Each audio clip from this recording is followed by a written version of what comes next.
আসসালামু আলাইকুম। দেশ এবং দেশের বাইরে থেকে যারা আজকের ভিডিওটি দেখছেন আপনাদের জন্য নিয়ে এসেছি টয়োটা এক্স নোয়া 2011 মডেলের গাড়ি কালার পার্ল। আপনারা অনেকেই আছেন যারা 11 মডেলের গাড়ি প্রথম মালিকের ব্যবহার করা smart card 11 model 17 registration pearl কালারের গাড়ি ক্রয় করতে চান, অকটেন এবং সিএনজি কনভার্ট করা ফ্রেশ কন্ডিশনের গাড়ি। তাদের জন্য বর্তমানে নোয়া আমাদের কালেকশনে আছে বাইরে কালার পার্ল, ভেতরে ব্ল্যাক ইন্টেরিয়র, স্টিয়ারিং হুইল থেকে শুরু করে অ্যান্ড্রয়েড মনিটর যে ভদ্রলোক ইউজ করেছেন, পার্সোনালভাবে ইউজ করেছেন, নিজের মতো সাজিয়ে গুছিয়ে রেখেছেন। অ্যান্ড্রয়েড মনিটর আছে। গাড়িটি মাত্র ৭৯,২৮৮ কিলোমিটার চলা, অরিজিনাল মাইলেজ।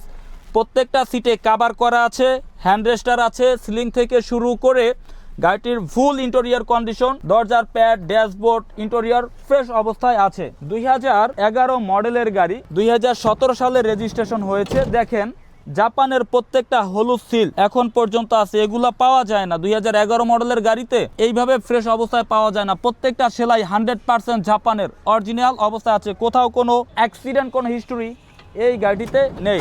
গাড়িটির সামনে, পেছনে, বামে, ডানে কোথাও কোনো ইনজুরি নেই। টয়োটা নোয়া এক্স এডিশনের গাড়ি, 19 সিরিয়াল, মিরপুর বিআরটিএ।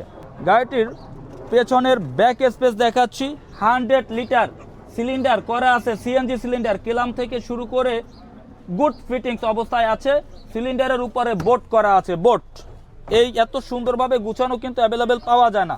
মালামাল ক্যারি করার জন্য যথেষ্ট জায়গা আছে, বোটের ব্যবস্থা আছে। পেছনের ফুল ভিউ দেখছেন, সিট কাভার থেকে শুরু করে টোটালি 8 সিটের গাড়ি, 3, 3, 6, 7, 8 সিটের গাড়ি। টয়োটা এক্স নোয়া 11 মডেল, 2017 রেজিস্ট্রেশন, সিসি 2000, প্রথম মালিকের ব্যবহার করা smart card. World document update, tax token update পাবেন 2026-এর ফেব্রুয়ারি থেকে 27-এর ফেব্রুয়ারি, ট্যাক্স টোকেন 1 বছরের জন্য। আর ফিটনেস আপডেট পাবেন 2026-এর মার্চ থেকে 28-এর মার্চ, 2 বছরের জন্য। টয়োটা এক্স নোয়া 11 মডেল, 17 রেজিস্ট্রেশন, স্মার্ট কার্ড। আমাদের এই গাড়িটির দামের ব্যাপারে বিস্তারিত জানার জন্য ভিডিওতে আমাদের যে নাম্বারটি রয়েছে এই নাম্বারে যোগাযোগের মাধ্যমে বিস্তারিত জানতে পারবেন। আর এই গাড়িটি সরাসরি দেখার জন্য আপনাকে আমাদের শোরুমে চলে আসতে হবে। লোকেশন ঢাকা উত্তরা দিয়াবাড়ি খালপার, উত্তরা বিআরটিএর সামনে। শোরুমের নাম আয়শা কার ট্রেডিং। আপনি এখান থেকে আমাদের 2011 মডেলের এই গাড়িটি ভালোভাবে দেখে অ্যানালাইজ করে ক্রয় করতে পারবেন। আসসালামু আলাইকুম।